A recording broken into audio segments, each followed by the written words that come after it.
Días, Guille, te escuché, Guille. Muy bien.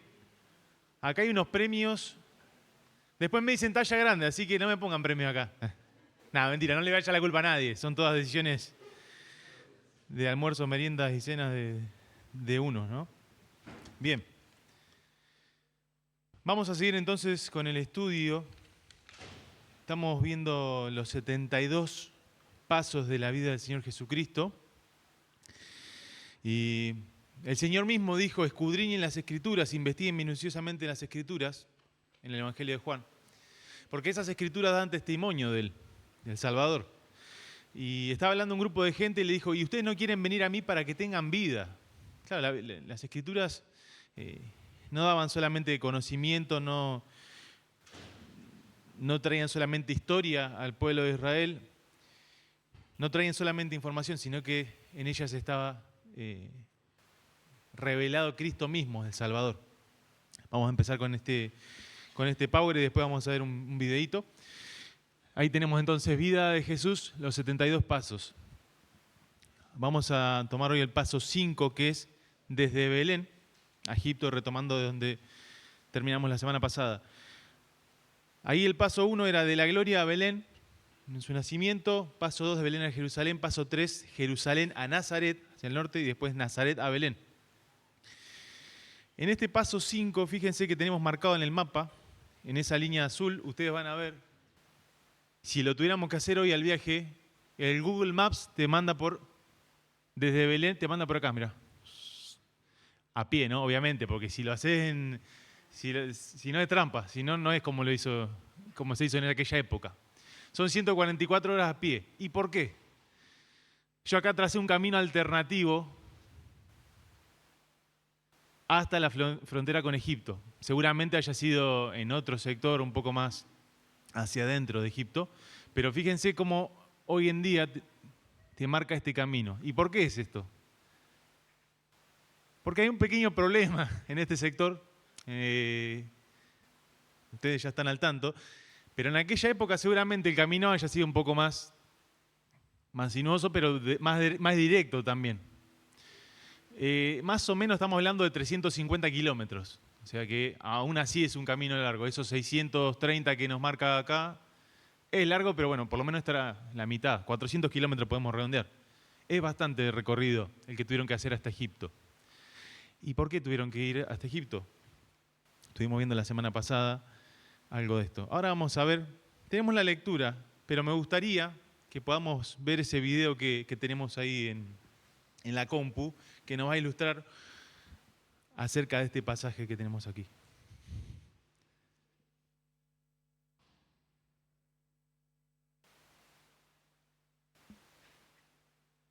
No.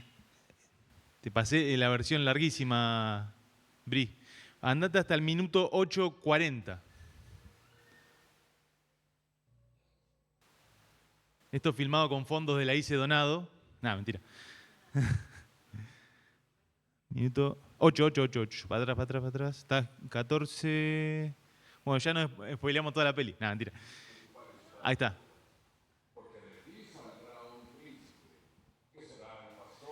Retomamos un poquito antes para poder tener contexto. Ahí, Herodes llamó en secreto a los sabios y se enteró por ellos del tiempo exacto en que había aparecido la estrella. Los envió a Belén y les dijo: vayan e infórmense bien de ese niño.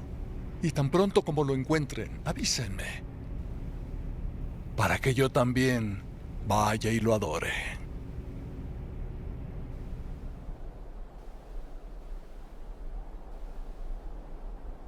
Después de oír al rey, siguieron su camino.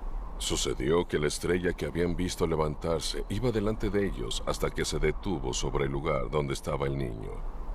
Al ver la estrella, sintieron mucha alegría.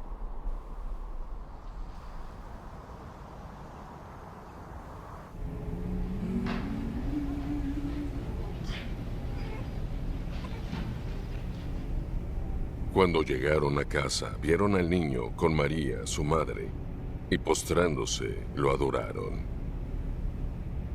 Luego abrieron sus cofres y presentaron como regalos oro, incienso y mirra. Es el rey de los judíos.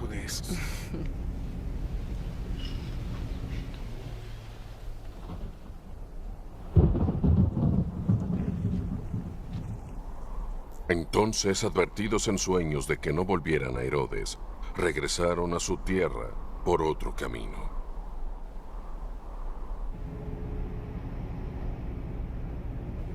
Cuando ya se habían ido, un ángel del Señor se apareció en sueños a José.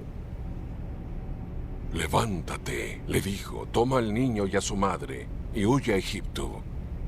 Quédate allí hasta que yo te avise, porque Herodes va a buscar al niño para matarlo».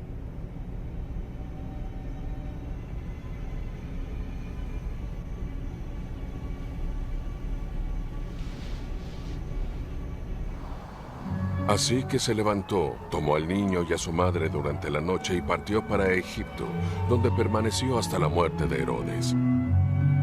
De este modo se cumplió lo que el Señor había dicho por medio del profeta: «De Egipto llamé a mi hijo».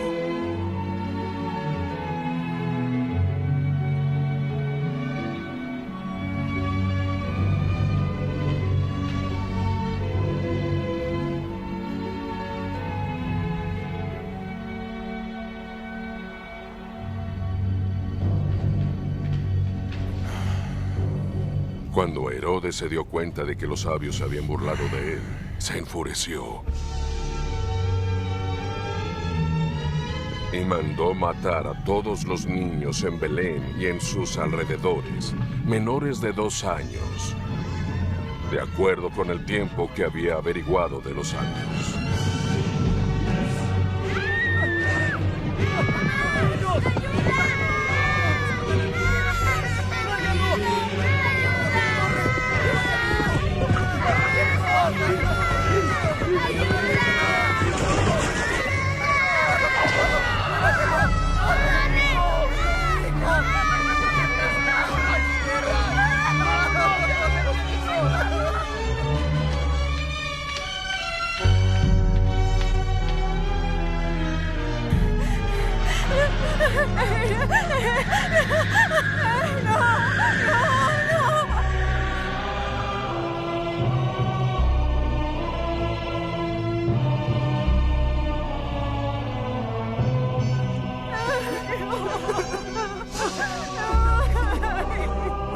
¿Dónde están los demás? ¡Vamos, vamos por ellos!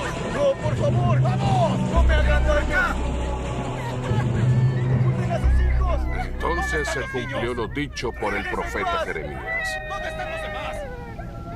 Se oye un grito en Ramá, ¡Dámelo! ¡Dámelo! llanto y gran lamentación.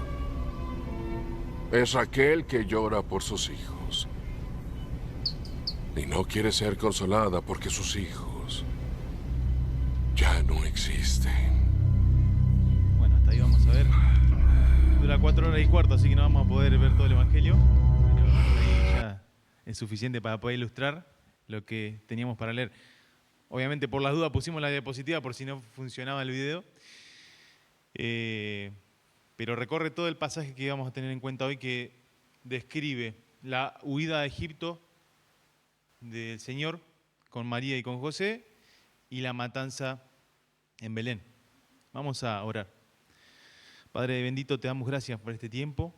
Ayúdanos a ser bendecidos con tu palabra, a ser corregidos, a ser dirigidos por tu luz, Padre, por tu enseñanza, por tu consejo, a poder aprender más de este Cristo, nuestro Salvador, quien nos amó, quien se entregó a sí mismo por nosotros, y que nuestra vida, Señor, pueda ser una aventura junto a ti, en la cual vamos creciendo y vamos honrando tu nombre y vamos disfrutando de tu voluntad. En el nombre santo del Señor Jesús. Amén.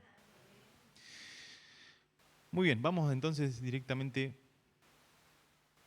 a las diapositivas para analizar un poco de qué se trata esto que estuvimos viendo. Como vieron, el bebé era medio chiquito. Habíamos visto la semana pasada que cuando estos magos visitan al Señor y a María en la casa, ya no estaban en el pesebre, sino que estaban en una casa, había pasado un cierto tiempo. Y lo más probable es que Herodes, al sentirse burlado, haya mandado inmediatamente a hacer esta matanza de los niños. Así que el Señor seguramente haya tenido un poco más de edad que la que veíamos en el video. Y después en el video vemos que estos soldados iban matando de 12 años, 10, no sé, había un montón de... Bueno, el video es ilustrativo, no es 100% veraz, pero no importa, más allá de eso, ustedes pónganse a pensar, en la época no le iban a andar pidiendo el DNI, a ver si tenía 3 años, 4, no. Era medio el tuntún, sí, como, lamentablemente sí, pero bueno, pero tampoco si tenían 15 años no era la orden del rey. Bien, entonces, un ángel aparece en sueños a José y le dijo, levántate, toma al niño a su madre y huye a Egipto. Habíamos visto que más o menos hasta la frontera eran unos 400 kilómetros, 350, si iban hasta alguna ciudad principal era un poco más. Permanece allí hasta que yo te diga, porque acontecerá que Herodes buscará al niño para matarlo. Bueno, habíamos dicho una distancia mínimo, 400 kilómetros hasta Egipto.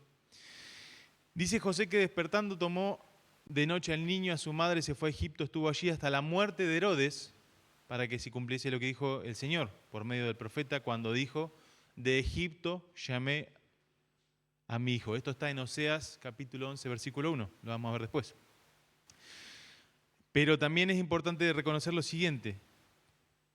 Si nosotros hubiéramos estado en ese lugar, tal vez nos hubiéramos hecho varias preguntas. Hubiera habido, ¿por qué? ¿Pero por qué? Y ahí primero la palabra nos enseña que esto es una figura profética del Señor Jesucristo viniendo de Egipto. Lo vemos manifestado en el pueblo de Israel. En Éxodo, nosotros sabemos que en Éxodo se relata la liberación del pueblo de Dios y Moisés, siendo guiado por Dios, saca al pueblo de Egipto, bueno, y tienen esos 40 años en el desierto. En Oseas decía que cuando mi hijo era muchacho lo llamé, lo tomé de Egipto, y se estaba cumpliendo en Cristo esa profecía. Ahora, si hubieran sido, cualquiera de nosotros hubiera sido María o José, nos hubiéramos preguntado por qué.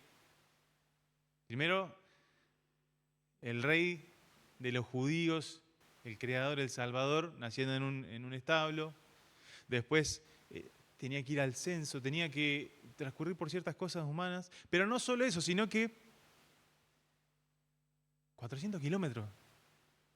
Hace poco hicimos un viaje desde Nazaret, 150 kilómetros, a pie, o en el lomo de un asno, como sea, pero ¿por qué no fuimos a Jerusalén o nos fuimos por otro sector? Jerusalén no, porque estaba Herodes, pero podríamos haber hecho un par de kilómetros menos. ¿Por qué siendo el rey de los judíos, por qué siendo Dios protector no nos ocultamos, metemos en una cueva? ¿Por qué tengo que permanecer allí, no? Había varias preguntas que ellos se podían hacer. Señor, nosotros a veces tenemos que decir, Señor, no entiendo lo que estás haciendo. Y ellos seguramente hayan pensado de esa manera, pero lo primero que tenemos que entender es que Dios sabe. Nosotros no sabemos, pero Dios sabe. Dios sabe. Dios sabe por qué, Dios sabe cuándo, Dios sabe cómo. Estaba escuchando un mensaje una vez que alguien dijo, ¿pero cómo? ¿Está todo arreglado esto? ¿Está todo armado? Claro que sí. Dios tiene el poder para armar y poner cada cosa en su lugar. Cuando fue el cumplimiento del tiempo, vino Dios con nosotros, vino, se hizo hombre. Cuando fue el momento, comenzó su ministerio. En su momento fue a la cruz. Dios sabe cuándo, Dios sabe cómo. Y Dios puede hacer estas cosas así. Dios puede, nosotros no. Así que cuando, hermanos, nos hallemos en preguntas como ¿por qué? ¿Por qué a mí? ¿Cómo puede ser? Bueno, vemos al Salvador sujeto a la voluntad del Padre, a los momentos del Padre. Y vamos a ver qué dice Oseas al respecto. Cuando Israel era muchacho, yo lo amé, y de Egipto llamé a mi hijo. Este es un tipo que se cumple en el Señor Jesucristo, cuando era chiquito volviendo de Egipto.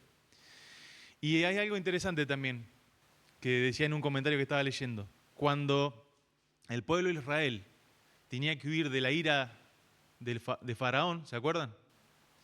No estaban ahí, así que no se acuerdan, pero le hemos leído. No me mientan. Fue entonces el pueblo retirado de Egipto para evitar esa ira, por la gracia de Dios. Ahora, para evitar la ira del rey, el Señor es tomado de Belén y trasladado a Egipto, ¿no? Era una curiosidad que destacaba el comentario. Y dice así el Señor: cuanto más yo los llamaba, tanto más se alejaban de mí a los Baales. Baal significa Señor, pero eran ídolos. A los ídolos sacrificaban. Dice, a ellos ofrecían sahumerios. Yo con todo eso enseñaba a andar al mismo Efraín, representando a Israel, al pueblo, tomándole de los brazos, y no conoció que yo le cuidaba. No conoció que yo le cuidaba. Con cuerdas humanas los atraje, con cuerdas de amor. Y fui para ellos como los que alzan el yugo de sobre su cerviz, como quien los libertó. Y puse delante de ellos la comida. Fue libertador, fue protector y fue provisión para ellos.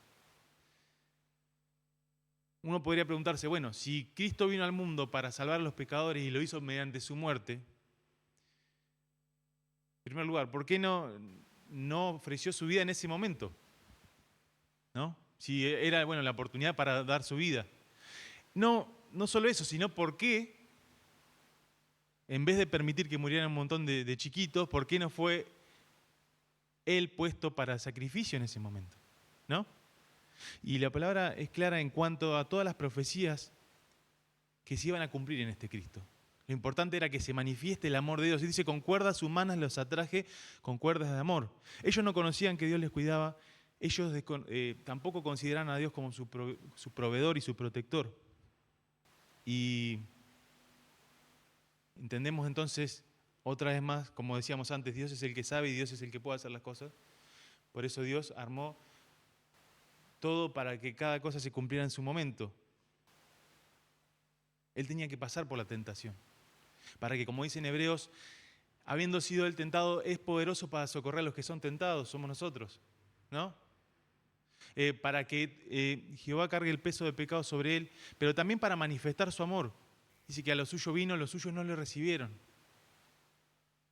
Era más que evidente el amor de Dios por su pueblo, pero también se hizo evidente el rechazo de aquellos que no querían al Señor como Rey de sus vidas. No volverá a tierra de Egipto hablando del pueblo de Israel, sino que el asirio mismo será su rey, porque no se quisieron convertir. Esto se cumplió cuando tenemos al reino del norte y al reino del sur. El reino del sur es Judá, el reino del norte es el resto de Israel, y el resto de Israel, al desviarse y al alejarse de Dios, es llevado cautivo por los asirios, que eran el imperio reinante en ese momento. Dice, caerá espada sobre sus ciudades, consumirá sus aldeas, las consumirá a causa de sus propios consejos. A causa de sus propios consejos. Cuando en Cristo tenemos aquel que, como habíamos dicho, es consejero, Dios fuerte, Padre eterno, príncipe de paz. Ellos no tuvieron en cuenta a Dios. Entre tanto, ojo, mi pueblo está adherido a la rebelión contra mí. Aunque me llaman en Altísimo, ninguno absolutamente me quiere enaltecer. Entonces, vemos el deseo de Dios para con su pueblo, pensamiento de paz y no de mal para darles el fin que ustedes esperan. Vemos a un pueblo rebelde, siendo traído con cuerdas humanas, cuerdas de amor, dice Dios. Pueblo rebelde, un pueblo que no conocía que Dios lo cuidaba. Y al mismo tiempo vemos a Cristo siendo traído de Egipto. Ese Cristo que iba a ser dado en favor nuestro, pero también aquel en el cual el Padre hallaba toda su complacencia. Este es mi Hijo amado, en Él tengo complacencia. Acá vemos en la comparación al Señor siendo en su perfección aquel que cumplió la voluntad del Padre. Dice también, habiendo leído acerca de la huida, la matanza de los niños, dice que Herodes, cuando se vio burlado por los magos, se enojó mucho. Estuve leyendo al respecto de Herodes. ¿Se acuerdan que la semana pasada vimos que él en secreto llama a estos magos, a estos sabios, y le dice, bueno, vayan, averigüen acerca de este niño porque yo también quiero adorarle. ¿No? Yo también quiero adorarle. En realidad quería matarlo. Dijimos, ¿por qué no mandó a algún espía? ¿Por qué no mandó a alguien de confianza para poder ver qué pasaba? Para ver si era engañado o no, para ver si era burlado, como efectivamente pasó. Y estaba leyendo que él tenía una serie de personas, de espías, de confianza que iban y le informaban qué decía el pueblo de él. En este caso no fue así por el temor que le producía esta situación, siendo cercano a los 70 años según los historiadores. No fue de esa manera y resulta curioso, ¿no? Cuando se vio burlado por estos magos se enojó mucho, mandó matar a todos los niños menores de 2 años que había en Belén. No fueron cientos, según los historiadores, como podríamos pensar.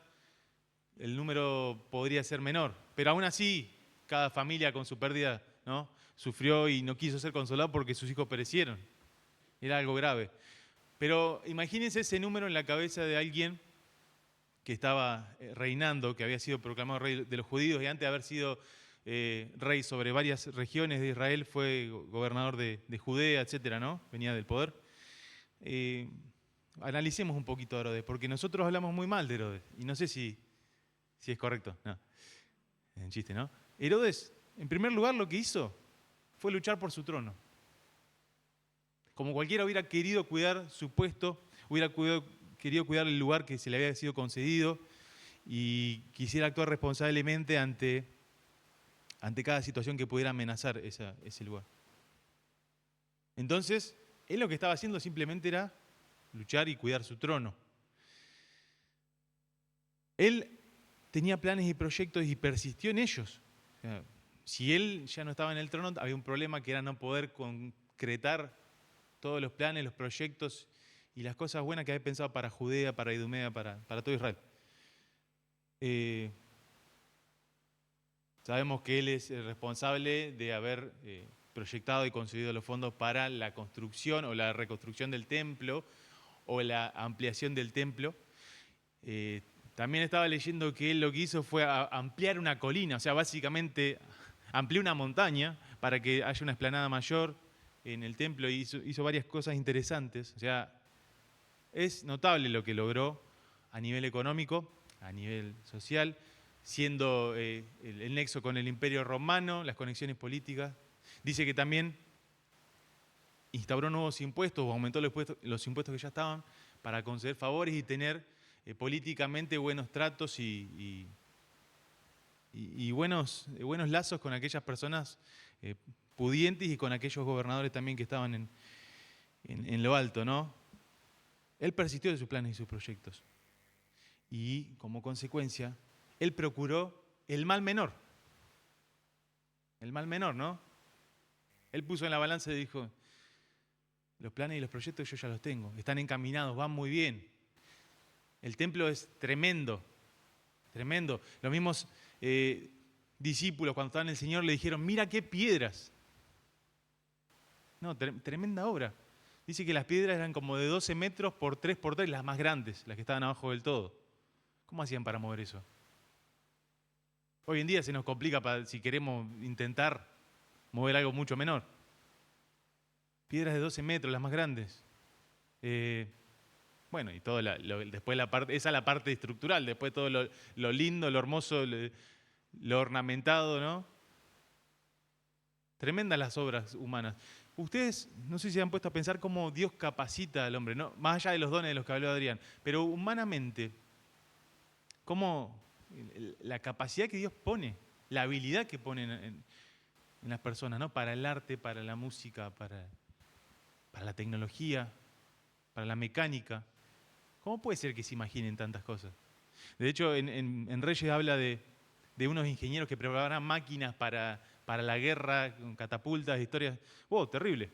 ¿Cómo? Nosotros nos ponemos a pensar y, claro, podemos copiar un modelo, pero a alguien se le ocurrió un prototipo.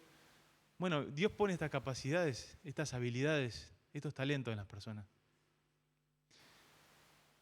Y Herodes lo supo aprovechar, supo capitalizar todo eso para sus planes y sus proyectos. Pero ¿saben qué? Él procuró el mal menor en busca del bien general, podríamos decir. Pero yo no pude seguir más con mi defensa de Herodes. Yo le puse un signo de pregunta ahí.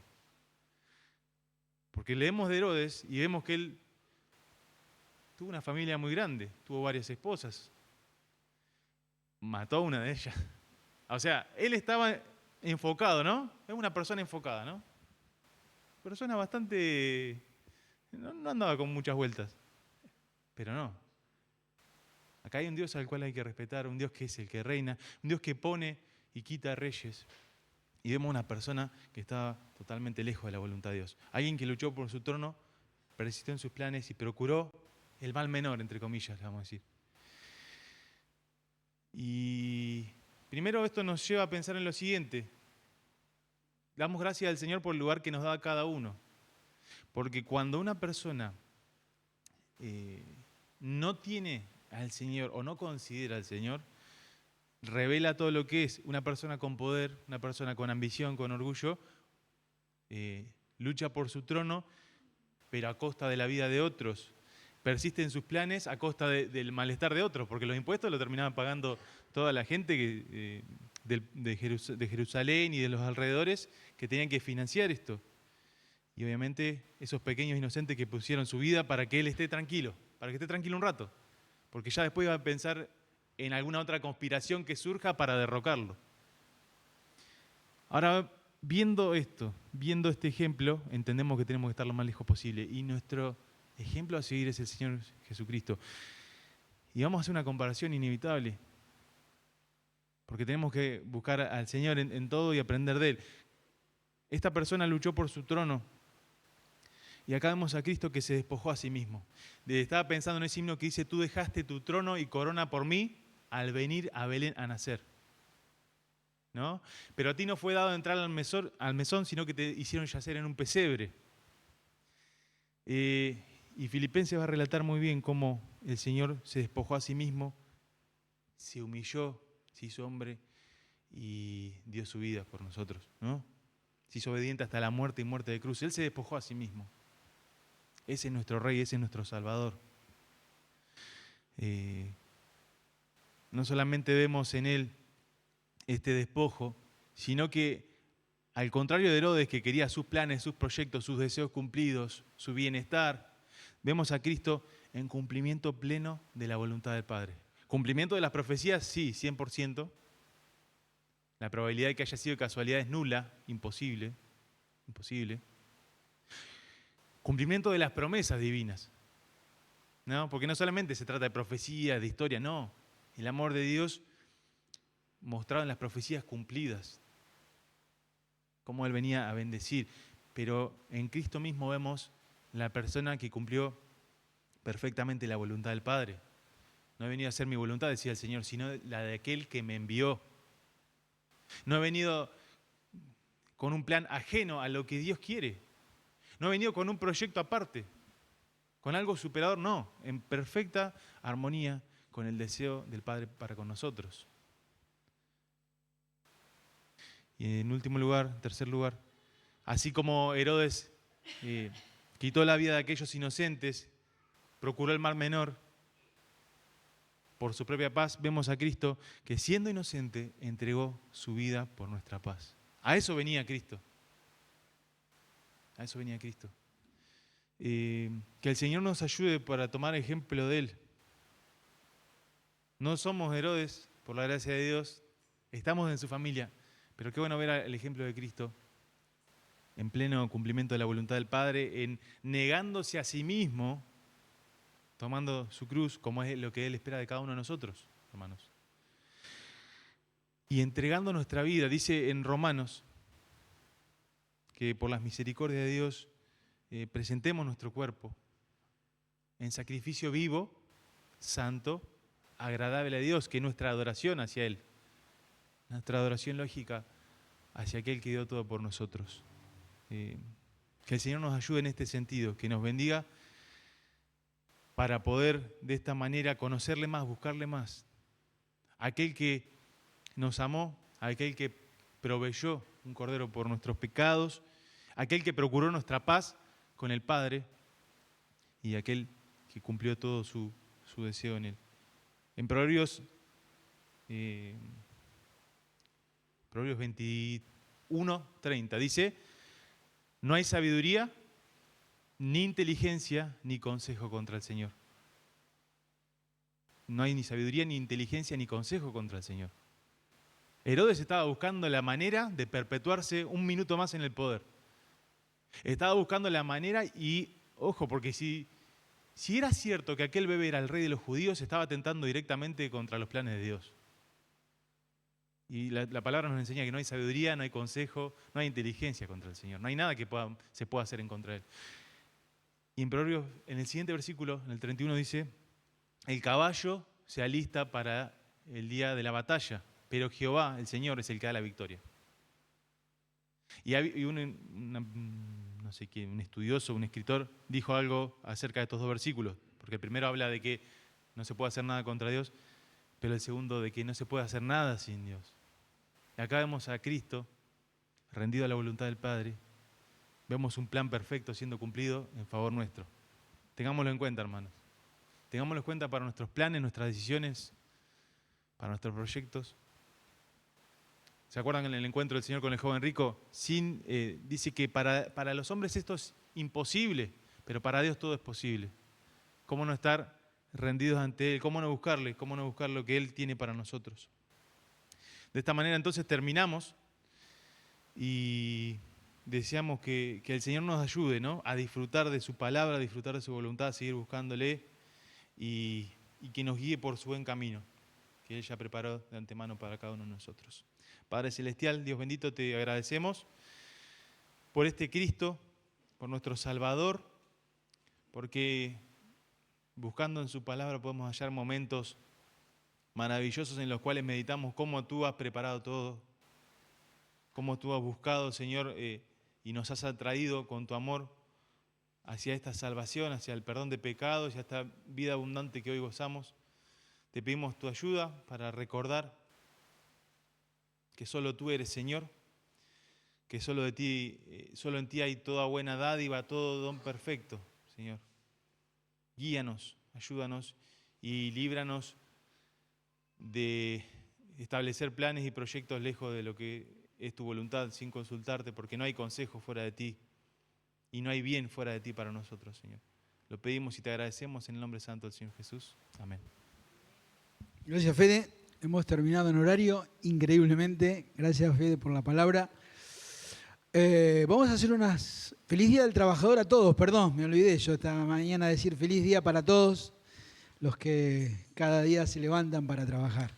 Bien, próximo actividad, día viernes a las 20 horas, reunión de estudio bíblico y oración en este lugar. ¿Cuál es la dirección? Donado 533, ¿sí? Así que usted puede venir con toda tranquilidad. Después, el día sábados, está el grupo juvenil. Saben que yo he venido, hemos venido con mi esposa a 2 actividades y son más de 50 los chicos, no hubo 55 chicos, así que no es solo para jóvenes, es para todos. Así que usted puede venir, sí puede venir. A las 19 horas el sábado están todos invitados, ¿sí? Venga, porque a ellos les hace bien que usted venga, ¿eh? Les ayuda, le da ánimo. ¿No es así, Marcelo? Sí, ¿viste? Bueno, ¿se van a acordar? Sábado, 19 horas. No es para jóvenes, es para todos los que se sientan jóvenes.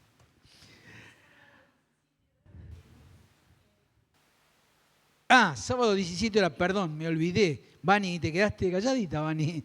17 horas estaban hablando, ¿viste lo que las mujeres se ponen a hablar? Fuiste. Se olvidan de todo. Y los varones ni hablemos, ¿no? ¿De qué hora? Me estás cambiando la hora. De 4 a 12 años y de 17 a 18:30. ¿Está perfecto? ¿Hay que traer algo? Nada. Venir con los niños con muchas ganas de jugar. Así que de 4 hasta 12. ¿Está bien? Qué linda actividad. Yo también he traído a mi hija, a Melina, y también pasa bomba según ella. Así que no dejen de traer a sus hijos. Y la otra cosa es que, aparte del sábado, el domingo a las 9 de la mañana estamos todos acá, como hoy. ¿Sí? ¿Para adorar a quién? Al único que es digno de adorar.